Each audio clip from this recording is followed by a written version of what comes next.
जो भी ये पॉडकास्ट पूरे देश भर में से देख रहा है, बेसिक आप डिफाइन कर पाए कि साइबर क्राइम होता क्या है? हैं उनको मैसेज भेजेगा कि आई एम इन ट्रबल, मुझे पैसा चाहिए। क्या आपके साथ ऐसा कोई एक्सपीरियंस हुआ है? किसी ने आपको कभी कॉल किया कि वो working and you got a call, hi I am calling from CBI? तो लालच में अगर हम नहीं आएंगे तो साइबर फ्रॉड के चांसेस बहुत कम हैं। एक रैंडम क्लिक और अकाउंट जीरो। ये भी साइबर क्राइम का पार्ट है, buying followings, fake bots and all. आपका मोबाइल नंबर वो आप एक कीपैड फोन करेंगे, ताकि अगर आपका फोन हैक भी होता है, स्मार्टफोन अगर आपका हैक हो, जो आपका रनिंग अकाउंट है केवल उसमें इतना मिनिमम पैसा आप रखते हैं, वही आपका हैक होगा, वही आपका। रियल पुलिस और रियल पुलिस कैसी होती है? जो मैं टीवी पे और मूवीज पे देखता हूँ, सिंघम, आतामाजी सटकली, देन चुलबुल पांडे, सूर्यवंशी, वो जो हम बड़े पर्दे पे देखते हैं 70 mm में, वो कितना डिफरेंट है? और रियल पुलिस में आप लोग कितना रियल लाइफ में टफ चैलेंजेस से वो करते हैं? बिकॉज आई थिंक वो एक एंटरटेनमेंट पर्पस भी होता है। नमस्ते सर, जय Hind, and I am very happy कि आप हमारे 36 टीवी के पहले पॉडकास्ट में आए हैं। एंड इसके लिए सबसे स्पेशल ये है कि मेरे फादर और ग्रैंडफादर, वो दोनों ने ही पुलिस यूनिफॉर्म और आर्मी यूनिफॉर्म पे ही जॉब की है, तो it's very special for me. Sir, आप कैसे हैं? फर्स्ट ऑफ ऑल आपके स्टेट अप विद अंकुश के आपके पूरे दर्शकों को मेरी तरफ से नमस्कार, जय हिंद। और आई एम वेरी हैप्पी कि यहाँ पर मैं हूँ, अपने जो स्पेशली जो यूथ है आपको जो फॉलो करता है, उनको अपना मैसेज देने के लिए और उनके सामने कुछ ऐसी बातें रखने के लिए जो कि पुलिसिंग के लिहाज से और समाज के लिहाज से बहुत ज़रूरी है। थैंक यू वंस अगेन, आपने मुझे यहाँ पे बुलाया। Sir, pleasure is all mine. Starting with sir, आपका जो नाम है that is very unique, Ram Gopal Garg. Sir, Prabhu Shri Ram जिन्होंने सत्य के मार्ग में चल के अहिंसा को हराया, और श्री कृष्ण जिन्हें अक्सर लव काइंडनेस वाले वे पे देखा जाता है, तो क्या आप कभी राम बन के और कभी गोपाल बन के क्रिमिनल्स को ट्रीट करते हैं? Some time you get that, उन्हें गुस्सा दिखा के, या फिर कभी वो लव वाला काइंडनेस दिखा के कि इस तरीके से चीज़ होनी चाहिए? How that works sir? नहीं, नाम तो पेरेंट्स ही रखते हैं, तो my parents, my father specially, he was very religious, तो he use to do prayers daily almost for 2 hours, तो उन्हीं की कृपा है, ये नाम तो उन्होंने रखा है। परंतु जो क्रिमिनल्स जो हैं वो भी हमारे समाज का हिस्सा हैं, तो जैसे हम क्रिमिनोलॉजी में पढ़ते हैं कि रिफॉर्मेशन पे हमारा फोकस होता है कि रिफॉर्म हो, परंतु एज ए पुलिस ऑफिसर्स हम लोगों की ड्यूटी है कि जो इन्होंने क्राइम किया है उनको लॉजिकल उनके एंड पर लेकर जाए, लीगल जो उनकी जो भी प्रावधान है उसके अंदर उन पर कार्रवाई हो।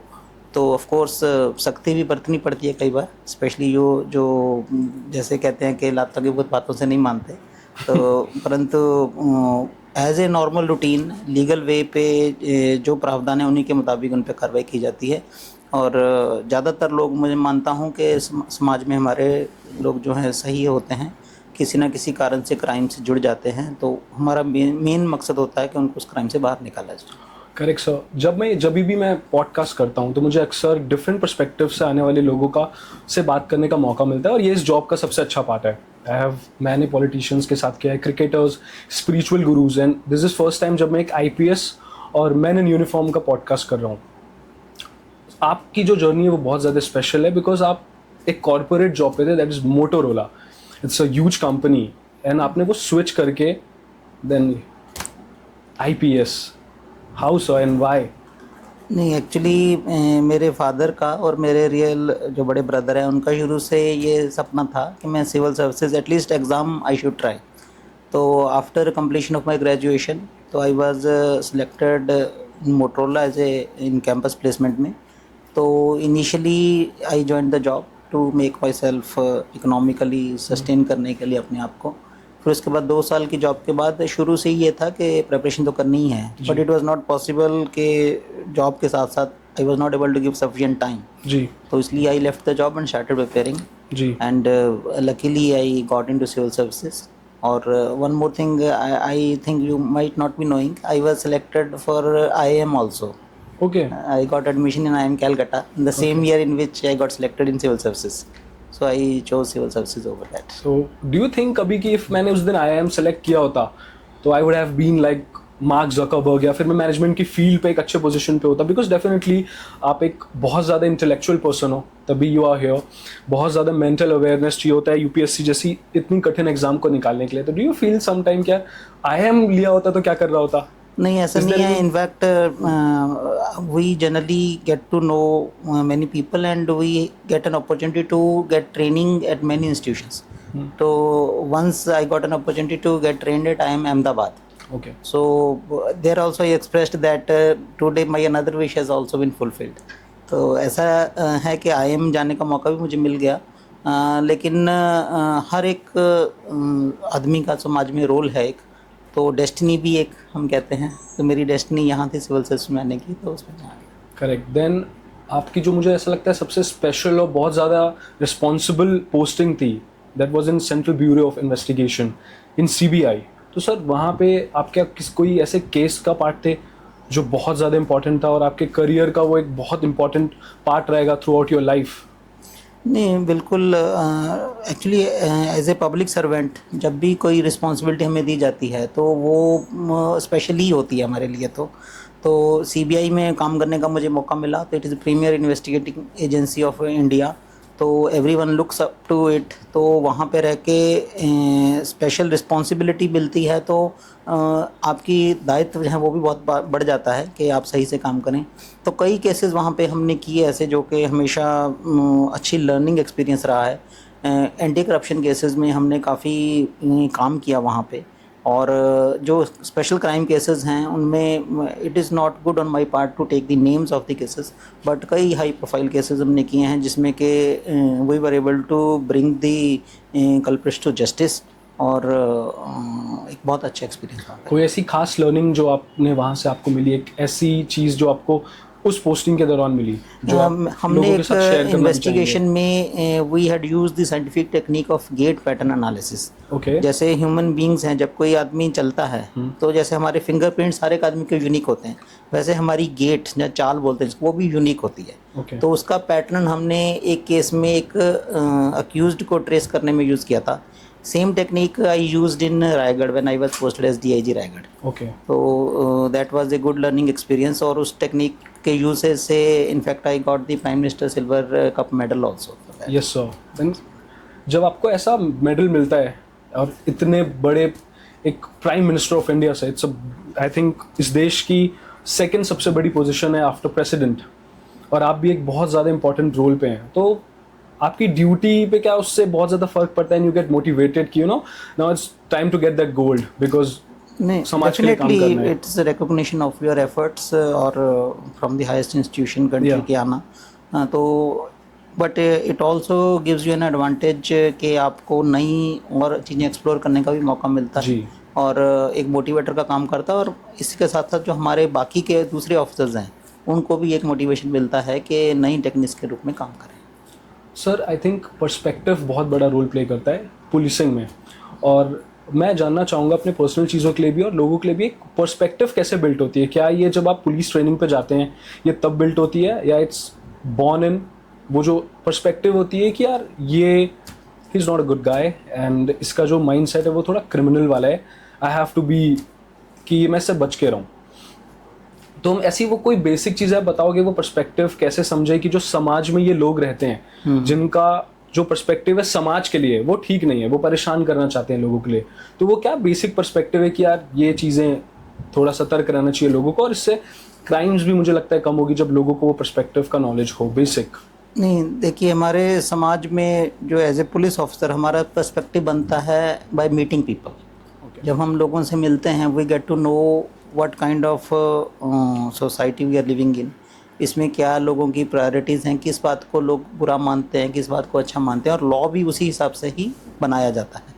तो समाज में जो यूथ है हमारा, यूथ एक यंग पर्सन है जिस दिशा में जाएगा तो either he can be a good person, और अगर बैड कंपनी में जाएगा तो क्रिमिनल बनने का चांस रहता है। तो हमारे जो भी लोग क्रिमिनल्स हम जिन लोगों को मानते हैं वो शुरू से ही अगर समाज हमारा उनको देखे कि किस कंपनी में लोग जा रहे हैं तो उससे हम कर सकते हैं। इसमें पेरेंट्स और स्कूल्स की बहुत बड़ी रिस्पॉन्सिबिलिटी रहती है, तो उन्हीं से ही पर्सपेक्टिव बनता है हमेशा। तो आप वो जो बेसिक स्कूलिंग आपकी शुरू होती है वहाँ पे टीचर्स और पेरेंट्स बहुत ज़्यादा सचक हैं अपने बच्चों को लेके, तो वो आई गेस वहाँ से ही बिल्ट होना शुरू हो जाएगा। बिल्कुल। तो बच्चों की जो एक्टिविटीज़ हैं, खास करके आजकल सभी पेरेंट्स काफ़ी प्रोटेक्टिव रहते हैं बच्चों के लिए। टीचर्स, पुराने ज़माने में टीचर्स पे ज़्यादा पेरेंट्स विश्वास करते थे कि if they are strict with the students also, तब भी मतलब स्टूडेंट्स को ही बोला जाता है कि टीचर सही है, उनकी बात माने। परंतु आजकल हम देख रहे हैं कि parents are very protective. If teacher is a bit harsh on student, तो टीचर्स आर हेल्ड रिस्पॉन्सिबल। तो मैं ये पेरेंट्स से रिक्वेस्ट यही करूँगा कि टीचर्स के पर्सपेक्टिव को भी समझें कि बच्चों को कैसे समझाते हैं, तो उनके अच्छे के लिए सभी करते हैं। तो टीचर्स और पेरेंट्स की टीम बन के हमें काम करना चाहिए। क्योंकि आजकल हो क्या रहा है, पेरेंट्स बहुत ज़्यादा पैम्परिंग हो गए हैं बच्चों के लिए। अब वो टीचर ने मारा, and the best part is कि वो उन्हें पता है कि ये रॉन्ग भी है, बिकॉज जो हमारी देश की पुलिस है वो लोगों को इतने अच्छे तरीके से बता पा रही है चीज़ों को। छत्तीसगढ़ पुलिस, दुर्ग पुलिस, तो लोगों को पता है कि ये थप्पड़ इन्होंने मारा है तो ये तो गलत है, तो वो चीज़ों का भी फायदा उठा रहा है। अब जब हम स्कूल में थे तो वो सर पेन लगा रहे हैं एंड उस तरीके से हमें पनिशमेंट मिलती थी, तो पता नहीं था कि यार क्या बेसिक राइट्स हैं। बट आई गेस अब जो पेरेंट्स हैं और इवन किड्स जो अब आ रहे हैं, दे नो, गूगल की हेल्प लेके, बेसिक नॉलेज लेके। And coming to this part, बच्चों के हाथ में आजकल बहुत ज़्यादा फ़ोन रहता है। यस राइट, जो आप टीनेजर्स से भी जो छोटे बच्चे होंगे हुआ इन क्लास 1-2 kgs, वो बॉर्न होते एक सर्टेन, जब उन्हें हल्की बेसिक अवेयरनेस समझ आती है तो फ़ोन और आईपैड्स है। तो आप इन चीज़ों के कितने फेवर पे हैं? नहीं, देखिए, फ़ोन जो है it is a necessary part of our life. मतलब जैसे हमारी ट्रेनिंग में सिखाते हैं कि weapon is part of our body, तो वैसे ही फ़ोन आजकल बॉडी का एक पार्ट बन गया है। आइज़ और हैंड का तो पार्ट बन ही गया है। तो ऐसा नहीं है कि फ़ोन अगर बच्चों को नहीं देंगे तो they will be at loss also, क्योंकि आजकल फ़ोन से नॉलेज भी, इंफॉर्मेशन काफ़ी आती है। इवन होमवर्क वगैरह भी शेयर बच्चे फ़ोन पे ही करते हैं। तो फ़ोन को यूज़ ना करने देना, तो I want advice that. But मेरा सजेशन यही रहेगा कि फ़ोन पे बच्चे क्या कर रहे हैं, what sites they are serving, what kind of videos they are watching, उन पे थोड़ा सा उनके साथ एक फ्रेंडली वो रखें। सर्वेलेंस तो नहीं कहूँगा मैं, surveillance is not a good word, but अगर उनसे फ्रेंडली टर्म्स पे रहें, तो if they are not accessing the proper sites और इवन वीडियोज़ और even channels they are following, तो उस पर अगर वो एक तरह का उनसे उनको गाइड कर सकें तो ये बहुत अच्छी चीज़ है। बच्चों के लिए भी ये मेरी एडवाइस रहेगी, स्पेशली यंग वंस और स्कूल गोइंग्स हैं, कि phone is a double edge sword. आप अगर इसका मिस इन्फॉर्मेशन इस पे अगर आप एक्सेस करेंगे तो आपको दिक्कत हो सकती है। इवन क्राइम्स भी आजकल, साइबर क्राइम, हम इस पे डिस्कशन करेंगे, तो साइबर क्राइम्स भी फ़ोन से बहुत होते हैं। तो what you are accessing, what you are going through on phone, that is more important than the usage of phone itself. तो उसके लिए बच्चों को गाइड करना बहुत ज़रूरी है। तो ये पेरेंट्स के लिए स्पेशल एडवाइस थी कि वो देखें। So coming to the part, जब आप इतनी बड़ी पोजीशन पे होते हैं तो people enjoy the perks more, but आपने बहुत डिफरेंट किया वर्किंग फॉर साइबर क्राइम, बहुत सारे अच्छे initiatives. Sir why that, cyber crime को क्यों चूज़ किया, एंड आपको कब रियलाइज़ हुआ कि I will work for cyber crime, मेरी जो पूरी एनर्जी होगी पॉजिटिव और जो मेरी सोच है, मेरा पर्सपेक्टिव है, विजन है, मैं वो छत्तीसगढ़ के साइबर क्राइम को ख़त्म करने के लिए यूज़ करूँगा।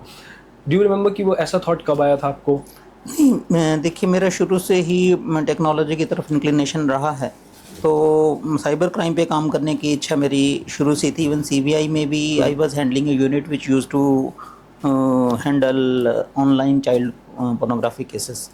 तो वहीं से ज़्यादा इंक्लिनेशन बना, एक्सपोजर भी मिला काफ़ी हमें साइबर क्राइम पे। I have attended international conferences also on cyber crime.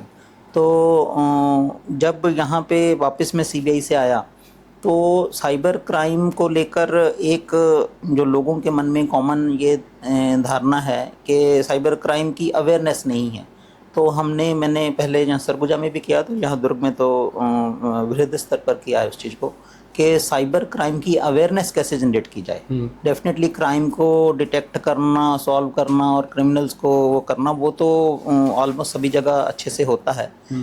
But मेरा ये मानना है कि छत्तीसगढ़ का जो हमारे लोग हैं, they are more of victims, और यहाँ पे जो साइबर क्राइम करने वाले लोग हैं उनकी संख्या बहुत कम है।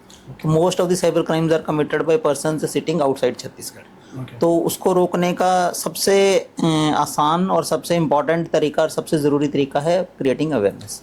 तो इसीलिए हमने इस पे काम किया है शुरू से, और मुझे उम्मीद है कि हम काफ़ी हद तक इसमें सक्सेसफुल भी रहे हैं। ऑफ कोर्स 100% क्राइम हम ख़त्म नहीं कर पाए हैं, लेकिन काफ़ी लोगों को अवेयर करने से, क्योंकि साइबर क्राइम अगर आप अवेयर हैं तो साइबर क्राइम का शिकार होना it's very difficult for the criminals के उनको विक्टिम बनाना। जी, so coming to the main part of the podcast, cyber crime, मैं चाहूँगा कि आप छत्तीसगढ़ के लोगों के लिए और जो भी ये पॉडकास्ट पूरे देश भर में से देख रहा है, बेसिक आप डिफाइन कर पाएँ कि साइबर क्राइम होता क्या है। बेसिकली साइबर क्राइम की अगर हम डेफिनेशन देखें तो any crime in which computer is used either as a tool और as a target is cyber crime. But computer is widely defined, even mobile phone और smart watch, everything is a computer. So general अगर हम common man की language में बोलें तो cyber crime में basically जब आपके मोबाइल फ़ोन से या आपके किसी भी इलेक्ट्रॉनिक डिवाइस से आपको चीट किया जाता है तो उसको हम साइबर क्राइम मानते हैं। हालांकि not only cheating, other things भी हैं, but most of the time जो फ्रॉड होता है ऑनलाइन उसको हम साइबर क्राइम मानते हैं। तो इसमें जो हमारे विक्टिम्स हैं, सबसे बड़ी गलती हमसे यही होती है कि वी आर नॉट इधर अवेयर और we are not conscious of the fact कि हमारे साथ फ्रॉड हो रहा है। तो साइबर फ्रॉड के जो साइबर क्राइम के मूलतः बेसिकली मैं दो कारण मानता हूँ होते हैं। एक तो है कि फियर ऑफ समथिंग, डर जिसको बोलते हैं, और दूसरा है ग्रीड यानी कि लालच। पहले ग्रीड पे हम बात करेंगे। ग्रीड क्या है? Greed is basically for making easy money. तो जो हमारे लोग हैं उनको किसी को कोई ये लालच देता है कि if you access this page और you invest in this sort of share उसमें तो you will get easy money. और उससे जैसे पहले आता था, जब इनिशियली फ्रॉड स्टार्ट हुए थे साइबर फ्रॉड, एक ईमेल आती थी कि you have one A lottery. तो उस इफ़ यू वांट आपके इतने मनी आएगा तो आप इस नंबर पे कांटेक्ट करें। तो उसके बाद आदमी जब लॉटरी के लिए बोलता था तो दे यूज्ड टू से कि लॉटरी आपको 2 लाख की मिल जाएगी, लेकिन आपको 2000 रुपीज़ प्रोसेसिंग फ़ीस भरना पड़ेगा। तो processing fees is basically part of crime. तो इस तरह से ल्योर किया जाता है लोगों को। तो लालच में अगर हम नहीं आएंगे तो साइबर फ्रॉड के चांसेस बहुत कम हैं। दूसरा है जो फियर, आजकल जो काफ़ी उसमें किया जाता है। सबसे पहले तो फियर होता था जैसे कि आपका बैंक अकाउंट फ्रीज़ कर दिया जाएगा, या आपका क्रेडिट कार्ड ब्लॉक कर दिया जाएगा, या आपका इलेक्ट्रिसिटी बिल आपने नहीं भरा तो आपका इलेक्ट्रिसिटी कनेक्शन काट दिया जाएगा।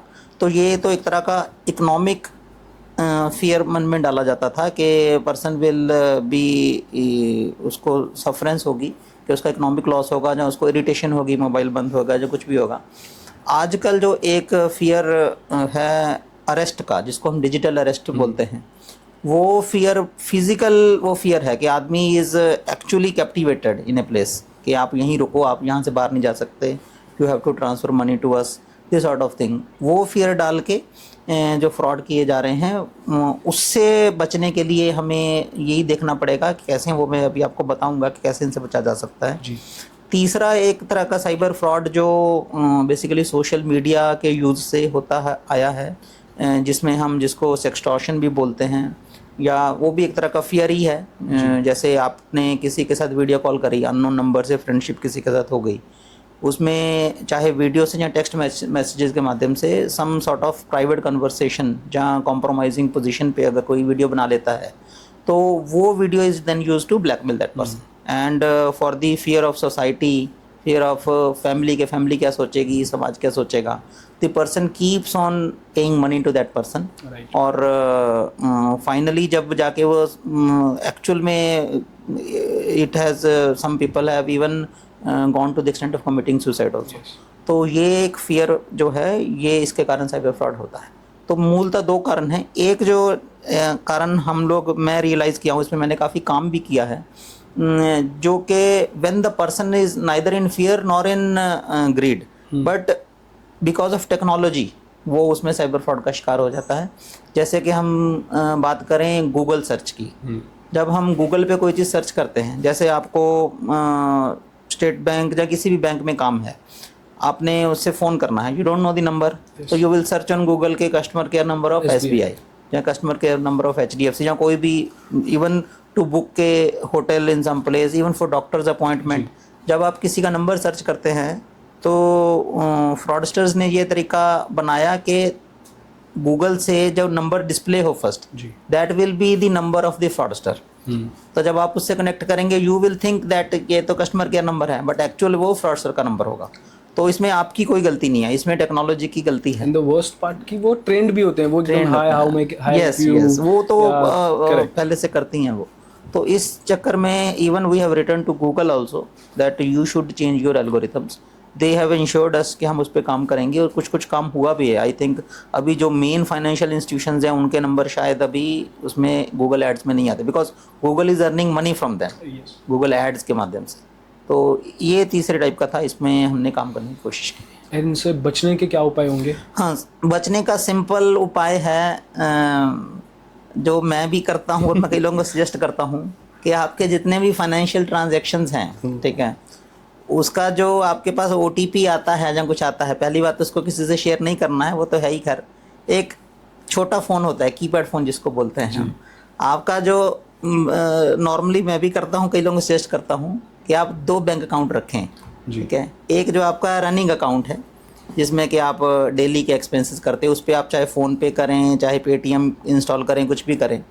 परंतु आपका जो मेन अकाउंट है, जैसे सैलरी अकाउंट हम बोलते हैं हमारा, या कोई आपका बिजनेस का अकाउंट होता होगा मेन या कुछ भी, उसका जो है लिंक्ड आपका मोबाइल नंबर, वो आप एक कीपैड फ़ोन पे रखें, ताकि अगर आपका फ़ोन हैक भी होता है, स्मार्टफोन अगर आपका हैक हो, जो आपका रनिंग अकाउंट है केवल उसमें इतना मिनिमम पैसा आप रखते हैं, वही आपका हैक होगा, वही आपका जाएगा, और आपका जो मेन अकाउंट है वो बचा रहेगा। ये एक छोटी सी टेक्निक मैं बताता हूँ लोगों को। लेकिन बचने के लिए मेन तो यही है कि आप अलर्ट रहें, ठीक है। जैसे आपको कोई भी एक फ्रॉड ऐसा चलता है कि आपका व्हाट्सएप किसी ने हैक कर लिया, और वो आपके रिलेटिव्स हैं, उनको मैसेज भेजेगा कि I am in A trouble, तो मुझे पैसा चाहिए। तो पर्सन विल थिंक कि मेरा रिलेटिव ही मांग रहा है, तो वो पैसा दे देता है। उसी प्रकार हो सकता है आपके पास भी आपका कोई रिलेटिव बन के फ़ोन आए, तो उसका सिंपल तरीका ये है कि you connect the call and dial the actual number. तो अगर एक्चुअली, क्योंकि इनकमिंग कॉल में भी स्पूफ्ड, पर आउटगोइंग कॉल वो उसी आदमी के पास जाएगी। कई बार ऐसा होता है कि हमारे रिलेटिव्स के यहाँ पे फ़ोन आया कि आपका सन किडनैप कर लिया गया है, ओके, ठीक है, अरेस्ट कर लिया गया है पुलिस ने, तो the son was sitting in front of that person only, ठीक है। तो इस तरीके के भी आते हैं। तो बट आपका अगर लेकिन बच्चा घर में नहीं है, तो definitely you will gate frightened. तो सिंपल तरीका है कि आप अपने नियर एंड डियर वन उसको कांटेक्ट करके देख लें, अपनी तरफ से कॉल करेंगे तो बच जाएंगे। फिर है जो आपका फ़ोन है, फ़ोन की आपकी जो सेफ्टी फीचर्स हैं उसको ध्यान में रखें। आई वुड एडवाइज़ कि आप कम से कम दिन में एक बार फ़ोन को स्विच ऑफ करके ऑन ज़रूर कर लें, क्योंकि कई बार आपकी कुछ ऐसी ऐप्स आपके फ़ोन में इंस्टॉल कर दी जाती हैं जिसका कि आपका फ़ोन अगर आप ऑफ़ नहीं करें, ऑफ़ होने से बहुत सारी ऐप्स हट जाती हैं। फिर फ़ोन के जो प्ले प्रोटेक्ट है, Google play store, specially Android phones में, उस पर, आईफोन में तो सेफ्टी फीचर्स ज़्यादा रहते हैं, बट एंड्रॉयड फ़ोन्स में प्ले प्रोटेक्ट को आप ऑन करके रखें, उसको ही डिटेक्ट कर लेता है कि अगर आपके पास स्पूफिंग कोई ऐप्स इंस्टॉल की गई हैं। फिर एक जो ऐप्स आती हैं जो कि आपके फ़ोन का एक्सेस दूसरों को देती हैं, जैसे एक एनीडेस्क होती है या टीम व्यूअर ऐप्स या और इस प्रकार की कई ऐप्स होती हैं। अगर कोई आपको फ़ोन करके किसी प्रकार से हिप्नोटाइज़ भी कर लेता है, मतलब हिप्नोटाइज इन द सेंस कि आपको बातों में उलझा लेता है, अगर आपके पास कोई OTP या ऐसी चीज़ आती है जिसमें कि एनीडेस्क ऐप के इंस्टॉलेशन का पासवर्ड मांगता है, तो काइंडली उसके लिए बहुत अलर्ट रहें, क्योंकि एनीडेस्क ऐप जहाँ टीमवेयर ऐप ऐसी है, आपका 100% एक्सेस फ़ोन का उसको मिल जाता है। तो कई बार लोग हमें कहते हैं कि हमने तो OTP शेयर भी नहीं किया, वेरिफिकेशन कोड शेयर नहीं किया, फिर भी हमारा पैसा चला गया। वो इसलिए होता है क्योंकि आपके फ़ोन पे कोई ना कोई ऐप इंस्टॉल ऐसी कर दी जाती है रिमोटली। वो रिमोटली ऐप एक बार इंस्टॉल किसी न किसी तरीके से वो कर लेंगे आपको सोशल इंजीनियरिंग करके, फिर उसके बाद आपका फ़ोन परमानेंट उनके एक्सेस में चला जाएगा। तो अगर आप फ़ोन को एक बार स्विच ऑफ करके ऑन कर लेंगे तो वो ऐप दोबारा फिर आपके फ़ोन पे नहीं चलेगी। तो इस प्रकार के छोटी छोटी टेक्निक्स हैं, इसको आप यूज़ कर सकते हैं। और क्या आपके साथ ऐसा कोई एक्सपीरियंस हुआ है, किसी ने आपको कभी कॉल किया कि you are working and you got a call, hi I am calling from CBI, yes, बिल्कुल, बहुत बार होता है। In fact I have tried also this thing once के व्हेन समबडी कॉल्ड मी, तो आई ट्राइड के मैं इसकी इन्वेस्टिगेट करके देखता हूँ कि how this person got to know my number. So जब मैंने इसके दूसरी साइड के कॉल डिटेल्स निकाले, तो आई रियलाइज्ड कि he was randomly calling the numbers, जैसे मेरा लास्ट नंबर 04 है, तो ही हैड ट्राइड फ्रॉम जैसे 704 है मेरा, तो उसने 601 से लेके 699 तक ऑलरेडी ट्राई कर चुका था वो। Okay. तो उनका ये रहता है कि दे विल जस्ट फिशिंग करते रहेंगे Got it. जो मछली जाल में फंस गई। अभी आजकल लेकिन बिकॉज ऑफ इंटरनेट के बहुत ज़्यादा पेनिट्रेशन होने के कारण बहुत सारा डाटा पब्लिकली अवेलेबल होता है, तो वो लोग काफ़ी उसमें रिसर्च करते रहते हैं। एक अभी नए टाइप का फ्रॉड जो चल रहा है उसके बारे में मैं बताना चाहूँगा लोगों को कि व्हाट्सएप के माध्यम से बहुत सारे आपके, जैसे किसी ने व्हाट्सएप आपका हैक कर लिया, किसी का भी हैकर, व्हाट्सएप हैक करना is very easy, because what you do, you will try registering that number as WhatsApp, एक वेरिफिकेशन कोड आता है, तो उस बंदे से वेरिफिकेशन कोड लेने के लिए व्हाट्सएप या तो मैसेज भेजेगा या कॉल करेगा। तो कॉल के माध्यम से क्या होता है कि that person is already calling you, उसी टाइम आपको वेरिफिकेशन कोड आएगा, तो sometimes by pressing some number वो आपका कॉल मर्ज हो जाता है और वेरिफिकेशन कोड उसके पास चला जाता है, तो फिर आपका व्हाट्सएप वो हैक कर लेता है। उसके बाद what they have done is they have developed several applications, APK बोलते हैं उनको, .APK, आपने बहुत बार देखा होगा कि वेडिंग की वीडियो डाली है किसी ने .APK के AWEDS-B.APK, ठीक है, किसी भी प्रकार की, या सम इमरजेंसी लिख के .APK, तो वो क्या करते हैं कि उस APK को आपके व्हाट्सएप के जितने नंबर हैं सबके साथ शेयर कर देंगे, आपके ग्रुप्स में डाल देंगे, जितने लोगों के पास जा सके। बाय चांस अगर किसी ने वो APK अपने फ़ोन पे इंस्टॉल कर ली तो उसका फ़ोन हैक हो जाएगा सारा। तो एक बार में आप, उन्होंने मान लो 1000 लोगों को वो APK भेज दी, द पर्सन विल बिलीव कि वो आपके नंबर से आई है, तो उसके बाद फिर वो अगर किसी ने इंस्टॉल कर ली तो फिर वो हो जाता है। इस प्रकार से APKs बहुत सारी मार्केट में घूम रही हैं, इसको के बहुत सारी इन्वेस्टिगेशंस हुई हैं जिसमें कि फ्रॉडस्टर्स पकड़े जाते हैं। लेकिन अभी ये एक इसका और डायमेंशन है जो मैं बताना चाहूँगा कि इंटरनेशनली डायमेंशन अभी इसमें शुरू हो गया है। तो बहुत सारे हमारे साउथ ईस्ट एशियन कंट्रीज़ हैं, लाओस, कंबोडिया, वियतनाम, यहाँ पे पूरे के पूरे क्रिमिनल गैंग्स चल रहे हैं जो कि केवल और केवल साइबर फ्रॉड कर रहे हैं। तो उसमें बहुत सारे इंडियंस जब उधर गए हैं, उनको एडवर्टीजमेंट दी जाती है कि we are giving you a tech job. तो टेक जॉब का वो उनका रिज्यूमे लेके और करके उनको वहाँ बुलाते हैं ऑन टूरिस्ट वीज़ा और समथिंग, और उसके बाद वहाँ पे उनको इस काम में लगा देते हैं। एंड वंस उनको इनिशियली पता नहीं रहता, जब पता चलता है, जब तक उनके हाथों से एक दो फ्रॉड हो चुके होते हैं, then they are more scared कि वापस जाएंगे इंडिया तो पकड़े जाएंगे। तो इस तरह से एक तरह के इसको साइबर स्लेवरी बोलते हैं। तो इसमें भारत सरकार ने काफ़ी इसमें अच्छा काम किया है। आज ही मैं एक रिपोर्ट पढ़ रहा था, more than 3000 people have been rescued from this countries. तो यहाँ हमने दुर्ग में भी एक केस ऐसा किया था जिसमें एक फॉरेन कंट्री आदमी चला गया था, फंस गया था, उसको लाया गया था सेफली। तो इस प्रकार के केसेस होते हैं।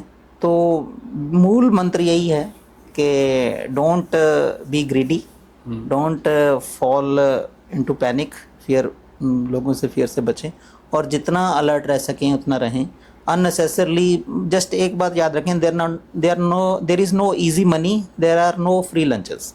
इस बात को हर कोई याद रखेगा तो साइबर फ्रॉड का शिकार होने के चांसेस बहुत। For that I have a dialogue कि when you are in fear, Durg police is here, right. तो आपको जब भी ऐसा डर लग रहा है और ऐसा कोई भी पैनिक है, आई थिंक मैंने जितना क्लोजली देखा है आपकी टीम को, सब बहुत फ्रेंडली हैं, बहुत ज़्यादा हेल्पफुल हैं। तो दुर्ग पुलिस इंडीड बहुत ज़्यादा काइंड है। तो आप बताएं उन्हें कि if you are going through a phase, अपने नज़दीकी और थाने पे, मतलब मेरा ये रिक्वेस्ट रहेगा कि अगर आप बाई चांस आपके साथ फ्रॉड हो भी जाता है तो kindly don't hesitate to report it to police. घर वालों को बताएं, स्पेशली जो मैं बता रहा था आपको सेक्सटॉर्शन के केसेस, उसमें मतलब शर्म के कारण या समाज में प्रतिष्ठा अपनी खराब होने के कारण बहुत लोग उसको रिपोर्ट नहीं करते हैं। तो उससे क्या है कि आप अंदर ही अंदर you are encouraging the criminals to do more and more crime.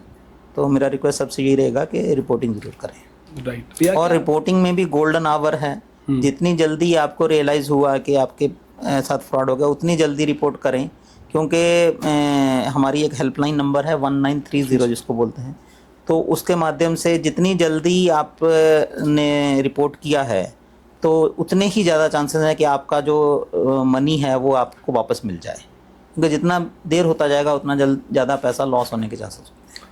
I think so. I would like to salute you, क्योंकि आपने बहुत ज़्यादा अच्छे इनिशिएटिव्स पुलिस के लिए और हमारी जनता के लिए लाए हैं। Let's start with this initiative cyber Prahari. So cyber प्रहरी है क्या? बेसिकली साइबर प्रहरी में हमने हमारा मोटिव जो है साइबर प्रहरी का ये है कि जो लोगों को साइबर क्राइम के बारे में अवेयरनेस देना। Many programs are being held, जैसे कि स्कूल्स में जाके कॉलेजेस में जाके हम बताते हैं, परंतु साइबर प्रहरी में ख़ास बात ये है कि वी बिलीव दैट व्हाट्सएप आज की डेट में 90% लोगों के पास रहता है, यूज़ करते हैं। तो डेली व्हाट्सएप पे हमारा टारगेट है कि एक मैसेज भेजना कि how to protect yourself from cyber crime. नए नए तरीके के साइबर क्राइम क्या हो रहे हैं, कैसे नहीं हो रहे हैं, तो एक मैसेज हम डेली उसमें भेजते हैं। वो पिक्चर मैसेज होता है या वीडियो होता है या टेक्स्ट मैसेज होता है, तो उसके लिए ताकि लोग अवेयर हो सकें। अब उसके लिए हमें नेटवर्क बनाना है। नेटवर्क बनाने के लिए हमने we have given task to our constables, our police officers, कि जितने लोगों के साथ वो जुड़ सकते हैं अपनी बीट में उतने लोगों का एक ग्रुप बना दें। तो सेंट्रली हमारे यहाँ से एक मैसेज जनरेट होता है और वो मैसेज ऑलमोस्ट डेली बेसिस पे 3 to 4 लाख पीपल के 3 to 3.5 लाख लोग हमारे साथ जुड़े हैं, तो उनके पास डेली एक मैसेज चला जाता है। तो मेरा ये मानना है कि अगर हम साइबर क्राइम अवेयरनेस करते हैं, वन ऑफ प्रोग्राम में 1 महीने में एक बार, 2 महीने में एक बार अगर कोई प्रोग्राम हुआ, तो उसकी इतनी इफेक्टिवनेस नहीं रहती, क्योंकि लोग जल्दी भूल जाते हैं। तो इससे हम डेली उनको पंप करते रहते हैं कि be aware of cyber crime.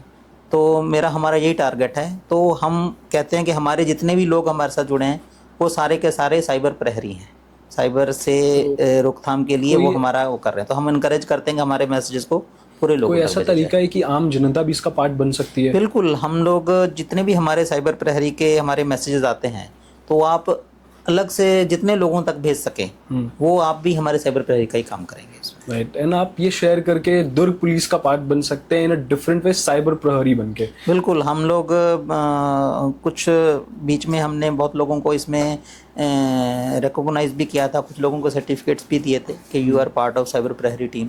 तो हमारा जो दुर्ग पुलिस का हमारा एक फेसबुक इंस्टाग्राम अकाउंट जो है, उसमें हमने पूरी डिटेल्स उसकी दे रखी हैं कि साइबर प्रहरी को कैसे जुड़ सकते हैं और साइबर प्रहरी है क्या। इनफैक्ट आई वुड लाइक कि आप उसको अपने चैनल पे उसको शेयर भी for sure sir, I would love to that. और हम जब ये पॉडकास्ट का ये सीक्वेंस लाएंगे तो डेफिनेटली साइबर प्रहरी का ये एक शॉर्ट रील बहुत ज़्यादा हम ट्राई करेंगे कि पूरे प्रदेश में और खासकर दुर्ग पुलिस के नेतृत्व पे ये बहुत ज़्यादा स्पीडली जाए और लोग आए उस पर। Talking to your sir second initiative that was Trinayan app, I guess ये जो ऐप था ये छत्तीसगढ़ पुलिस के लिए है। तो मैं बस चाहूँगा कि आई गेस हम ज़्यादा डिटेल पे तो नहीं जानना चाहेंगे, बट आप कुछ बेसिक बता पाएँ कि ये क्या था। और हमने 2 ऐप्स बनाई हैं, एक त्रिनयन है और एक सशक्त ऐप है। Basically these are for police personnel to empower them कि वो इन्वेस्टिगेशन में फास्ट उसमें काम कर सकें।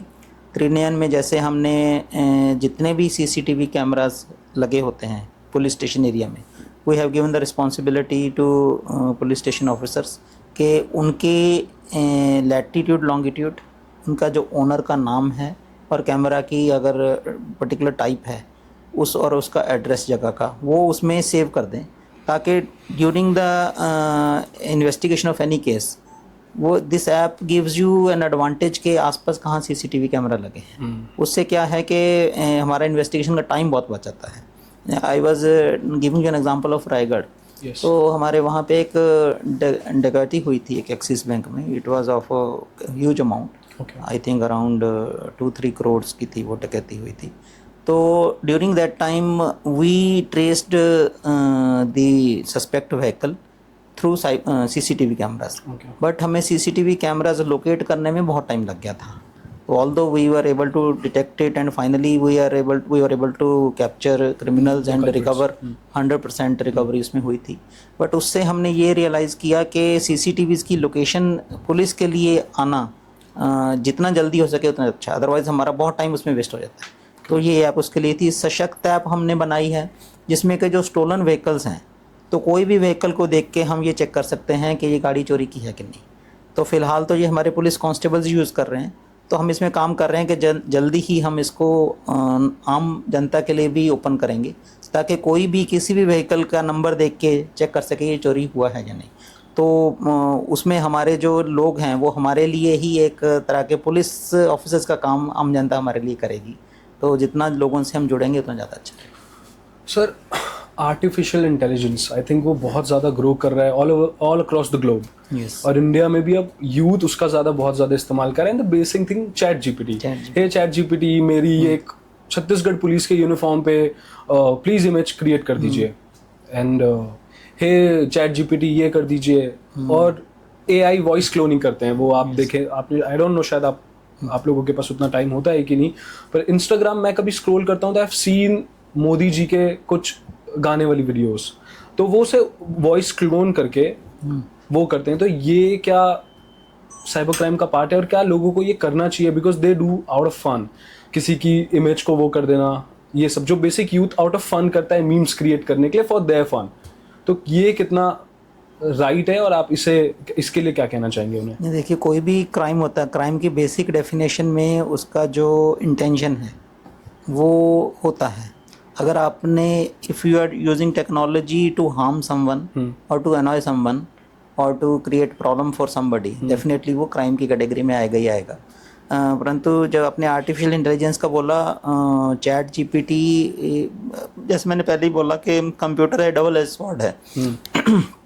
It helps you in growing, development में कंप्यूटर का बहुत बड़ा योगदान है. But at the same time अगर उसका मिसयूज़ होगा तो वो टेक्नोलॉजी, कोई भी टेक्नोलॉजी हो, चाहे वो छोटी से छोटी या बड़ी से बड़ी टेक्नोलॉजी, जब तक उसका यूज़ मैनकाइंड की ग्रोथ के लिए हो रहा है तो it is A boon for us. परंतु डेफिनेटली समाज में हमारे बहुत लोग रहते हैं जो कि उसका मिसयूज़ करते हैं. तो उसी प्रकार से आर्टिफिशियल इंटेलिजेंस भी है. अब जैसे मीम्स बनाएं या वीडियोस बनाएं, if it is for fun purpose और एंटरटेनमेंट, जिससे कि किसी को हार्म ना हो, तो इसमें कोई इशू नहीं है. Even for growth, economic growth के लिए अगर उसको यूज़ कर रहे हैं किसी चीज़ को, आर्टिफिशियल इंटेलिजेंस को, चैट जीपीटी जैसे helps you in preparing so many things. Reports आपको जनरेट करते हैं, डाटा आपका कलेक्शन ईजीली इंटरनेट से हो जाता है. गूगल सर्च जैसे हम पहले करते थे, लेकिन अब इसमें तो सेंटेंस लिख के it gives you intelligent answers. तो definitely it reduces human effort, lot of human effort, और स्ट्रक्चर्ड आपको आंसर्स भी मिलते हैं. तो उसका यूज़ बहुत अच्छा है. लेकिन अगर उसका सिमिलर टाइप पे यूज़ आप डीप फेक, जैसे हम बोलते हैं, वीडियोस बनाने के लिए करें, उसको किसी को साइबर फ्रॉड करने के लिए यूज़ करेंगे, तो वॉइस क्लोन करके करेंगे, तो डेफिनेटली वो क्राइम है. तो हमारे लिए चैलेंज यही है कि जैसे जैसे टेक्नोलॉजी ग्रो होती जा रही है, तो उस टेक्नोलॉजी का मिसयूज़ कैसे हो सकता है, कैसे हो रहा है, और उसको प्रिवेंट कैसे करना है, उसको डिटेक्ट कैसे करना है, ये हमारे लिए, पुलिस के लिए बहुत बड़ा चैलेंज है. और इस पे हम लगातार काम कर रहे हैं. और ये सब जो आई गेस ये जो बेसिक फोटोज, पिक्चर्स ये मिलती है उन्हें सोशल मीडिया प्लेटफॉर्म से मिलती है. तो ये भी एक बहुत ज़्यादा चैलेंज है कि जब आप अपनी पूरी लाइफ सोशल मीडिया पे रख दे रहे हो, तो वो बहुत इजी हो जा रहा है फॉर दैट स्कैमर कि यार सब तो अवेलेबल है, वॉइस भी है स्टोरीज पे, और ये, and I can use that कि इसका ये फ्रेंड है, और फिर मैं ये करता हूँ. कमिंग टू द, तो इसी में मैं थोड़ा सा हमारे यूथ को ये भी एडवाइस देना चाहूँगा कि स्पेशली आपके जो सोशल मीडिया प्रोफाइल्स हैं, चाहे वो इंस्टाग्राम हो, फेसबुक हो, इवन व्हाट्सएप हो, उसकी जो सेटिंग्स हैं, सेटिंग्स काइंडली आप लोग बहुत केयरफुली चूज़ करें. जैसे मैं हर बार जहाँ भी जाता हूँ मैं एक चीज़ बोलता हूँ कि the things which you don't want to cry loud from your rooftop, ठीक है, वो चीज़ें आप फेसबुक पे ना डालें, इंस्टाग्राम पे ना डालें, क्योंकि आप, it is equivalent to saying that only. जैसे आपने इंस्टाग्राम पे वीडियो डाली कि going with family on a tour to Australia, ठीक है, और घर के ताले की भी आप फोटो लगा के वो कर देते हो. It is an invitation for thieves कि आप आइए और चोरी कीजिए. जो डेली मिनी व्लॉग बनाते हैं, गाइस मैं निकल रही हूँ. यस. और हाँ, तो उस चीज़ से बचें थोड़ा काइंडली. सो लोग साइबर शिकार तो बन जाते हैं, और बट दे डोंट रिपोर्ट, तो उनके लिए क्या कहना चाहेंगे आप कि आप रिपोर्ट करना कितना इंपॉर्टेंट है? बिकॉज वो जब क्राइम होता है डेफिनेटली हर बार मुझे ऐसा लगता है जो साइबर क्राइम का क्रिमिनल है वो एक डिफरेंट स्ट्रेटजी और पर्सपेक्टिव यूज करता होगा और वो क्राइम थोड़ा इवॉल्व हो जाता होगा पिछले डिजिटल अरेस्ट से। करेक्ट कि उसने इस बार यार ये तो पुलिस को बताया, what new I should do, चलो अब ये ट्राई करते हैं। तो आप उनको क्या कहना चाहेंगे कि क्यों उन्हें रिपोर्ट करना चाहिए? क्योंकि वो पुलिस की बहुत ज़्यादा हेल्प करती है। आई वुड लाइक कि आप उन्हें एक एडवाइस दें। नहीं, बिल्कुल रिपोर्ट करना दो चीज़ों के लिए ज़रूरी है। एक तो डेफिनेटली कि आपके साथ क्या हुआ, if you want report there is no way कि आपको उसका कुछ रिकवरी हो या आपका कुछ उसमें जो लॉस हुआ है वो वापस मिल सके। दूसरा ये है कि हमारी जो स्पेशली भारत सरकार की भी इसमें बहुत बड़ी एक ऑर्गेनाइजेशन है जिसको I4C बोलते हैं, integrated cyber crime coordination centre. तो वो बहुत ही लार्ज स्केल पे इसमें रिसर्च भी करती है और काम भी करती है। जो जितना भी 1930 की हेल्पलाइन हुई, जहाँ भारत सरकार का साइबर क्राइम रिपोर्टिंग पोर्टल है जिसमें कि ह्यूज डाटा उसमें पूरे कंट्री का उसमें रहता है, तो उसमें रिसर्च की जाती है कि किस प्रकार से फ्रॉड हो रहे हैं, मैपिंग की जाती है कि कहाँ कहाँ पे ऐसे लोकेशन हैं जहाँ से ज़्यादातर साइबर क्रिमिनल्स ऑपरेट करते हैं, फिर वहाँ पे काम हो रहा है। तो ये सारा डाटा जो है ये रिपोर्टिंग पे ही निकाला जाता है। तो अगर साइबर क्राइम की रिपोर्टिंग ही नहीं होगी तो उस पर आगे काम कैसे होगा? तो इसलिए मेरी सजेशन यही रहेगा सबसे कि रिपोर्टिंग ज़रूर करें और जितना जल्दी हो सके उतना करें। और अभी तो भारत सरकार के पोर्टल पर एक ये भी प्रोविज़न रखा गया है, आपको अगर कोई सस्पेक्ट नंबर लगता है जिससे कि आपको कोई कॉल आई या मैसेज आया या वीडियो मैसेज आया या व्हाट्सएप नंबर है, उसको भी आप रिपोर्ट कर सकते हैं। नॉट ओनली कि आपके साथ फ्रॉड हुआ, फ्रॉड की किसी ने प्रयास किया उसको भी आप उस पर रिपोर्ट कर सकते हैं, जिससे कि वो नंबर्स और सारे उस पर ब्लॉकिंग, चाहे ब्लॉकिंग हो सके उनकी, चाहे उनके अकाउंट्स डीएक्टिवेट किए जा सकें, वो सारा काम पैरेलली चलता है। तो अगर जितने, मैं तो हमेशा हमारे पुलिस ऑफिसर्स को भी ये कहता हूँ कि जितने भी साइबर क्रिमिनल्स हैं वो कहीं ना कहीं से रिसोर्सेज लाते हैं, चाहे वो मोबाइल फ़ोन्स हों, बैंक अकाउंट्स हों, म्यूल अकाउंट्स के बारे में भी मैं चर्चा करूँगा अभी। तो जितने हम उनके रिसोर्सेज डिप्लीट कर सकें तो उतना ही उनको एफर्ट करनी पड़ेगी नए रिसोर्सेज लेने के लिए। एटलीस्ट उनकी भी कुछ एफर्ट हो, बैठे बैठे वो पैसा कमा रहे हैं लोगों को फ्रॉड करके, चीट करके। डेफिनेटली लॉ तो उन तक पहुंचेगा ही, परंतु जब तक लॉ नहीं पहुंचता तब तक भी उनको असुविधा हो। इसके में म्यूल अकाउंट का एक मैं जिक्र करना चाहूँगा, रह गया था। साइबर क्रिमिनल्स क्या करते हैं कि जैसे आपके साथ किसी के साथ फ्रॉड करना है तो वो किसी बैंक अकाउंट का नंबर देंगे कि इस बैंक अकाउंट में पैसा ट्रांसफ़र कर दीजिए, वो चाहे किसी भी माध्यम से किया हो। Finally it boils down to एक बैंक अकाउंट। तो बैंक अकाउंट जो फ्रॉड करने के लिए यूज़ किया है, most of the times it is not in the name of the fraudster. तो एक फ्रॉडस्टर क्या करता है कि एक आदमी की ड्यूटी लगाता है कि आई नीड 10 बैंक अकाउंट्स। तो वो आदमी अपने रिश्तेदारों से, विलेज के लोगों से वो कॉन्टेक्ट करता है कि मुझे अकाउंट खुलवा के दे दो। But that person will do, he will pay some 5-6-10,000 rupees to that person, open bank account in his name, और उसका ATM और मोबाइल नंबर जो से लिंक्ड है वो दोनों लेके ही विल ऑपरेट इट। तो जब हमारे पास केस आता है तो जो अकाउंट होता है, account holder doesn't even know कि उसमें क्या फ्रॉड हुआ है, but somewhere the other he is a part of the crime because उसने वो अकाउंट प्रोवाइड कराया। तो इन अकाउंट्स को हम म्यूल अकाउंट्स बोलते हैं। तो अभी हम लगातार म्यूल अकाउंट्स पे कार्रवाई कर रहे हैं। तो छत्तीसगढ़ में भी बहुत सारे म्यूल अकाउंट्स लोगों ने खोले हुए हैं। इसमें इनफैक्ट ऑनलाइन गैम्बलिंग ऐप्स के लिए भी जो म्यूल अकाउंट्स यूज़ करते हैं। तो हमने मेरी तरफ से लोगों को ये सजेशन देगा, खासकर हमारे छत्तीसगढ़ और दुर्ग के लोगों के लिए खासकर, कि कृपया जो भी बैंक अकाउंट आप खोलते हैं या खुलवाते हैं उसको आप अपने लिए ही यूज़ करें। अगर किसी को भी आपने बैंक अकाउंट नंबर दिया यूज़ करने के लिए और वो आगे फ्रॉड में यूज़ हुआ तो आपकी भी इसमें लीगल लायबिलिटी बन जाती है। तो अगर आपको कोई ऐसा आपके पास है इन्फॉर्मेशन तो पुलिस से शेयर कर दें, और अगर नहीं तो be ready to face the music also. Right, thank you sir. And youth के लिए एक मेरा बहुत इंटरेस्टिंग क्वेश्चन है, that is Instagram, Facebook, Twitter, ये डिफरेंट सोशल मीडिया प्लेटफॉर्म्स में they buy likes, followers and everything. और आजकल ब्लू टिक भी अवेलेबल है, तो उससे होता है वो वहाँ ब्लू टिक का तो पैसा उन्होंने लीगली पे किया, बट अब इंस्टाग्राम पे फेक फॉलोअर्स खरीद लिया, एंड देन वो भी एक आई गेस एक पार्ट हो जाता है कि यार स्कैम कर देता हूँ, आई जस्ट आप मुझे ये ऐड चलाने दे दो। एक बहुत तरीके हैं उस पर भी। तो आप ये क्या गलत है? क्या ये भी साइबर क्राइम का पार्ट है? Buying followings, fake bots and all? Strictly speaking ये क्राइम की डेफिनेशन में तो नहीं आएगा, परंतु जो हमारे यूथ हैं, मतलब थोड़ा सा उनसे मेरा रिक्वेस्ट रहेगा कि रियल वर्ल्ड में भी रहें। वर्चुअल वर्ल्ड में हमेशा फॉलोअर्स देखना, फॉलोअर्स बढ़ाने की कोशिश करना, वो चीज़ें जब तक आप सब्सटेंटिव कोई काम नहीं करते हैं, मैं नहीं मानता कि जैसे there are no free lunches, free popularity भी नहीं होती है जब तक आपने कोई सब्सटेंटिव काम नहीं किया।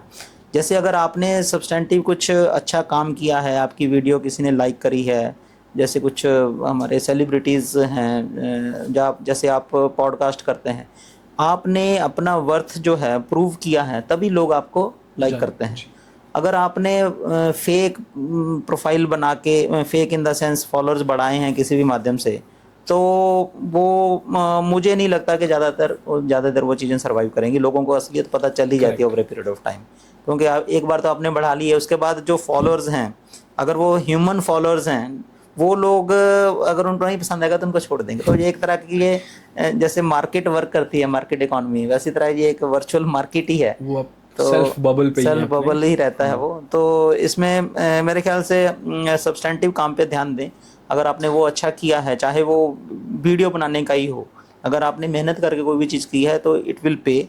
और अगर आपने फेक तरीके से किसी चीज़ को पॉपुलैरिटी गेन करने की या वीडियो फॉलोअर्स बढ़ाने की कोशिश किया, तो लॉन्ग टर्म में वो काम नहीं आता है। सर, हमारे प्रदेश में वो बेसिक साइबर क्राइम कौन से हैं जो मतलब ज़्यादा रिपोर्ट्स जिसके आते हैं, और लोगों को इफ़ लोग वो चीज़ें शुरू में ही ना करें, जैसे लिंक दबाना है या Yes. बैंक अकाउंट्स है, it is a digital arrest, क्या है वो बेसिक छत्तीसगढ़ बेसिक में जो क्या मैंने है? अभी आपको बताए थे कि पहले तो जैसे एक्चुअली क्या है, cyber criminals are also evolving over period of time. क्योंकि पहले क्या होता था कि जैसे छोटे क्राइम्स, इलेक्ट्रिसिटी बिल पेमेंट आपकी हो जाएगी, आपको 5000 पे करना पड़ेगा। अभी क्या हो रहा है कि they are going for big money. अगर मान लो एक दिन में एक क्राइम में अगर उनको कम पैसे बनते हैं, उनको 10 लोगों को वो टारगेट करना पड़ेगा। अब एक में ही वो ज़्यादा पैसा कमाने की कोशिश करते हैं। जैसे अभी रिसेंटली एक शेयर मार्केट फ्रॉड भी हमने अभी हमारे पास केस आया था, जिसमें कि they will share U A link कि ये ऐप है, इसके माध्यम से आप शेयर मार्केट में इन्वेस्ट कीजिए। तो initially if you will invest 1000, they will give you return of 2000। ठीक है, तो आपका ट्रस्ट जीत लेते हैं over a period of time 2-3 months में। फिर सडनली आपसे बड़े अमाउंट्स इन्वेस्ट कराते हैं। तो अभी हमने जो एक केस में देखा कि इन्होंने स्टार्टिंग में ही 50,000 1 लाख रुपीज़ इन्वेस्ट कराना स्टार्ट किया, and they doubled the money, that money also. मतलब उनकी डीप पॉकेट्स में से उन्होंने उनको जैसे 5 लाख का रिवॉर्ड भी दे दिया। Okay. तो पर्सन का ट्रस्ट बहुत ज़्यादा बढ़ गया, and finally he gave some 50-60 lakh rupees, और I think more than that only, और फिर उसको वापस नहीं आया। तो ट्रस्ट जीतने का जो वो रहता है एक फैक्टर, उसमें ना फंसें, ऑथेंटिक वेबसाइट्स पर ही जाएं। और जो बाकी नॉर्मल फ्रॉड्स, जैसे मैंने बताया, डिजिटल अरेस्ट भी बताया आपको, व्हाट्सएप हैकिंग बताया, APK is very over growing forest, तो हम उसको करते हैं। और ज़्यादा जानकारी के लिए आप हमारे साइबर क्राइम चैनल से जुड़ें। So coming to the fun part, हमने बहुत ज़्यादा सीरियस बातें कर ली। रियल पुलिस और रियल पुलिस कैसी होती है? जो मैं टीवी पे और मूवीज पे देखता हूँ, सिंघम, आतामाजी सटकली, देन चुलबुल पांडे, सूर्यवंशी, वो जो हम बड़े पर्दे पे देखते हैं 70 mm में, वो कितना डिफरेंट है? और रियल पुलिस में आप लोग कितना रियल लाइफ में टफ चैलेंजेस से वो करते हैं? बिकॉज आई थिंक वो एक एंटरटेनमेंट पर्पस भी होता है, but I would really like कि आप बताएं लोगों को कि कितनी डिफिकल्ट लाइफ है, एंड वो दुर्ग पुलिस को सपोर्ट करें। पुलिस का एक्चुअली जो हमारा काम है वो एक तरह से, जैसे हम बोलें, लोगों को कोई कुछ भी करने से रोकना, टोकना। जैसे आप ट्रैफिक रूल्स फॉलो नहीं कर रहे हैं, उसके लिए फ़ाइन करना, फिर अगर कोई गलत कर रहा है तो उसको पकड़ना, अरेस्ट करना। ये हम स्ट्रिक्टली इन टर्म्स में देखें तो ये नेगेटिव काम है, मतलब लोगों को पसंद नहीं आता है वो काम। ऑल्दो इसलिए शुरू से ही पुलिस के प्रति लोगों को नेगेटिविटी एक रही है, परंतु over a period of time police ने बहुत लोगों के समाज में हेल्प होती है, विक्टिम्स की हेल्प होती है। जब उनको जस्टिस मिलता है तो उससे लोग साथ जुड़ते हैं। तो मैं ये मानता हूँ कि जो रील है, फिल्में हैं, जो फिल्में पब्लिक का ओपिनियन शेप करने में बहुत हेल्प करती हैं। तो पहले आप देखेंगे अगर पुराने टाइम पे तो ज़्यादातर केसेस में पुलिस को नेगेटिव ही पोर्ट्रे किया जाता था, but over a period of time positive role जो है पुलिस का वो फिल्मों के माध्यम से आगे आना शुरू हुआ है, स्पेशली कोविड के टाइम पे जो पुलिस ने काम किया, लोगों की जो हेल्प की। तो फिल्मों का उस हद तक मैं मानता हूँ कि योगदान पुलिस के लिए पब्लिक ओपिनियन शेप करने में काफ़ी अच्छा रहा है। डेफिनेटली पुलिसमैन की लाइफ बहुत, स्पेशली जो ग्राउंड लेवल पे हमारे कांस्टेबल्स और हमारे एनजीओज नॉन गजेटेड ऑफिसर्स काम करते हैं वो काफ़ी डिफ़िकल्ट रहता है। They work with very bare minimum resources and average policeman दिन में 14-15 घंटे काम करता है minimum, and they have issues with their health also, क्योंकि रूटीन जॉब नहीं है कि आपको मान लो 14 घंटे भी करना है, सुबह 10 से रात के 12 बजे तक काम किया, वो भी नहीं है। कभी मॉर्निंग में आपको ड्यूटी करनी है, कभी आफ्टरनून में, फिर जो फेस्टिवल्स पे लॉ एंड ऑर्डर सिचुएशन में तो 2-3 दिन तक आपको घर से बाहर रहना है, तो डेफिनेटली फैमिली लाइफ भी बहुत अफेक्ट होती है। तो फिल्मों में आज की डेट में मैं देखा हूँ कि इन चीज़ों को पोर्ट्रे किया जाता है, वो जो कि एक सही चीज़ भी दिखाई जाती है। और बाकी ऑफ कोर्स फिल्में हैं तो एंटरटेनमेंट होगा ही, मेलोड्रामा भी होगा, मतलब जो गाड़ियां हैं वो उड़ेंगी भी। वो तो खैर of course that is a creativity part है उसका। तो मैं ये मानता हूँ कि फिल्मों में आज की डेट में काफ़ी रियल लाइफ इंसिडेंट भी दिखाए जाते हैं। Over a period of time जो पॉजिटिव इमेज बनी है, और समाज police is basically visible organ of any state, क्योंकि और कोई भी डिपार्टमेंट आपको आप पहचान नहीं सकते रोड पे, तो पुलिस की यूनिफॉर्म पहनते हैं तो पहचानते। पुलिस और आर्म्ड फोर्सेस का काम एक्सटर्नल सिक्योरिटी है देश की बॉर्डर्स पे, और पुलिस का काम है इंटरनल सिक्योरिटी, जो कि समाज में जो हमें लोगों को बचाना।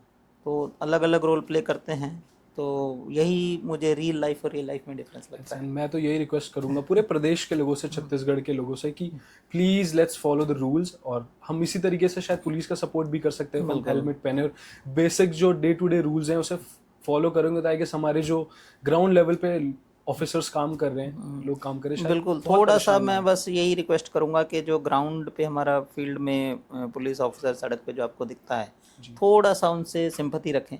ऑफ कोर्स हर जगह पे हमारे हर एक डिपार्टमेंट में, हर एक ऑर्गेनाइजेशन में, समाज में कुछ लोग रहते हैं ब्लैक शिप जिसमें बोलते हैं, बट सभी लोग वैसे नहीं होते। तो आप ट्रस्ट करें, थोड़ा सा सिंपैथी रखेंगे उनके प्रति कि वो जो कर रहे हैं आपकी ही पुलिस जो है कर रही, समाज की ही लिए कर रही है, तो आपको हो सकता है कि उनका काम पसंद भी आएगा फिर, कि वो जो कर रहे हैं सही कर रहे हैं। जैसे हेलमेट की बात है, हेलमेट मैं ये कह रहा हूँ कि लोग पहने तो इसलिए ना पहनने के पुलिस आगे खड़ी चालान कर देगी, इसलिए पहनने के उसमें आपकी सुरक्षा जुड़ी है। बच्चों से, खासकर यूथ से मैं ये रिक्वेस्ट करूँगा कि अपने पेरेंट्स को, अपने एल्डर्स को फोर्स करें कि हेलमेट पहने।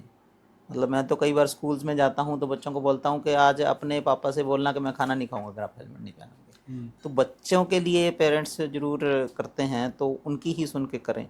तो पुलिस जो रूल्स रेगुलेशन फॉलो कराती है, किसी को कोई शौक नहीं है कि धूप में बरसात में खड़े होके लोगों के चालान करने का। तो वो उनकी ड्यूटी है, क्योंकि अगर रोड पे कुछ भी होता है, एक्सीडेंट होता है, उसकी जिम्मेदारी फिर पुलिस की ही आती है, और लॉस ऑफ ह्यूमन लाइफ होता है, वो अच्छी बात नहीं है। पुलिस के साथ थोड़ा सा सहयोग करें, उनके साथ सिंपैथी रखें, और अगर कोई पुलिस ऑफिसर अगर कुछ गलत कर रहा है तो पुलिस के सीनियर ऑफिसर उसको ठीक करने के लिए बैठे हैं, उसको करेंगे, परंतु माइंड में अपने पुलिस के प्रति पॉजिटिविटी लेके आएंगे तो उनका काम भी आपको अच्छा लगेगा और पुलिस को इसमें बहुत मदद मिलेगी। सो आई गेस ये पॉडकास्ट का एक दी एंड क्वेश्चन यही होगा कि छत्तीसगढ़ के यूथ के लिए आपका मैसेज क्या है, वो क्या करे? छत्तीसगढ़ का यूथ, मैं ये मानता हूँ कि पूरे देश का ही हमारे यूथ, हर एक कंट्री का जो यूथ होता है वो फ्यूचर उस कंट्री का डिसाइड करता है। तो छत्तीसगढ़ में भी जो हमारे यूथ हैं उनसे मेरा यही रिक्वेस्ट रहेगा कि एक लाइफ को एंजॉय करें डेफिनेटली, बट ज़िम्मेदार नागरिक बने। आपके आसपास क्या हो रहा है उसकी नॉलेज रखें। अगर कोई गलत कर रहा है तो उसको रोकने से, टोकने से झिझके नहीं। बिल्कुल। आप अगर कोई क्रिमिनल एक्टिविटी में कोई, स्पेशली खास करके ड्रग्स के बारे में मैं कहना चाहूँगा कि चाहे वो सिंथेटिक ड्रग्स हों, चाहे वो ओपियम हो, या कोई भी गांजा हो जिसको हम बोलते हैं, इवन टैबलेट्स जो आजकल बच्चे हमारे यूज़ करते हैं, उससे बचें। अगर आपका कोई साथी, आपका कोई क्लासमेट इन चीज़ों में जाता है तो डेफ़िनेटली उनको रोकें। हो सकता है वो कुछ दिनों के लिए आपसे नाराज़ हो, परंतु वो आपकी बात को समझेंगे, उनके घर वालों को भी बताएं, क्योंकि पीयर ग्रुप का जो प्रेशर है वो बहुत अच्छा काम करता है किसी भी चीज़ को अगर इन्फोर्स करना है। ट्रैफिक रूल्स को फॉलो करें, और जो सोशल मीडिया और इंटरनेट आप यूज़ करते हैं, काइंडली बी अवेयर कि आप क्या कर रहे हैं। कोई भी गलत चीज़ अगर आप एक्सेस कर रहे हैं तो कहीं ना कहीं उसका डिजिटल फुटप्रिंट रह जाता है, तो वो फ्यूचर में कभी दिक्कत का विषय बन सकता है। तो इसके लिए अलर्ट रहें, और बाकी जो है पढ़ाई करें अच्छे से। बहुत अपॉर्चुनिटी हैं हमारे देश में, खासकर छत्तीसगढ़ में। अभी जैसा आप देख ही रहे हैं कि नक्सलिज्म भी डाउनफॉल है पूरा उसका, तो आने वाले समय में और भी ज़्यादा अपॉर्चुनिटीज़ आएंगी। दुर्ग में हम खासकर बैठे हैं, यहाँ पे हमारे एजुकेशन इंस्टीट्यूशन इतने अच्छे हैं, स्पेशली इंजीनियरिंग के लिए IIT भिलाई भी है यहाँ पर। जी। तो बहुत खूबसूरत हमारा छत्तीसगढ़ है, जी। और बहुत यहाँ के लोग सीधे हैं, बच्चे भी हमारे बहुत सीधे हैं, टैलेंटेड बहुत हैं। तो उनसे मेरा यही रिक्वेस्ट रहेगा कि अवेयर रहें, ज़िम्मेदार नागरिक बने, जम के पढ़ाई करें, जम के मेहनत करें और खूब एंजॉय करें, ठीक है। और खेल कूद में ज़रूर हिस्सा लें। हर बच्चे को स्पोर्ट्स एक्टिविटी में पार्टिसिपेट करना चाहिए। It makes you a better person. Not only आपकी फिजिकल हेल्थ अच्छी रहती है, आपकी मेंटल हेल्थ, आपकी decision making capability, strategy making, ये सब कुछ आपका सुधरता है। पेरेंट्स से भी मैं रिक्वेस्ट करूँगा कि अपने बच्चों को स्पोर्ट्स में ज़रूर डालें। और यूथ है तो डेफिनेटली हार्मोन्स भी यूथ के बहुत अग्रेसिव रहते हैं, Yes. तो उनको थोड़ा कंट्रोल में रखें और अपनी जिम्मेदार नागरिक बनाएं। So this was the podcast and I'm very happy। यही रीज़न था कि मैंने इस पॉडकास्ट की शुरुआत की थी, बिकॉज इंटेंशन पॉपुलैरिटी या फिर फेस वैल्यू बनाने का नहीं था, वो था प्रदेश को, लोगों को और पूरे देश के लोगों को जागरूक करना। और मैं हमेशा यही कोशिश करता हूँ जब पॉडकास्ट करूँ तो लोग कुछ लेके जाएं। और आज मुझे लगता है कि दुर्ग और पूरे प्रदेश और इंडिया से जब जो भी ये पॉडकास्ट देखेगा, आई गेस वो बहुत सारी चीज़ लेके जाने वाला है। थैंक यू सर, आप यहाँ पे आए, आपने हमें टाइम दिया, and salute to you and to the Durg police. And मैं साथ ही में संकल्प सर और प्रशांत सर को भी बहुत ज़्यादा थैंक यू कहना चाहूँगा, बिकॉज उन्होंने बहुत ज़्यादा इसे पॉसिबल बनाने में मेरी हेल्प की, बहुत टाइम टू टाइम कोऑर्डिनेशन रखा मेरे साथ। And thank you so much, आपने मुझे यहाँ बुलाया। मैं हमारी टीम को भी थैंक्स करूँगा, खासकर आपने संकल्प पर प्रशांत का नाम लिया। इन्होंने दिन रात ये मेहनत करते हैं, खासकर हमारे साइबर प्रहरी मुहिम के लिए और अन्य जो इनिशिएटिव हैं।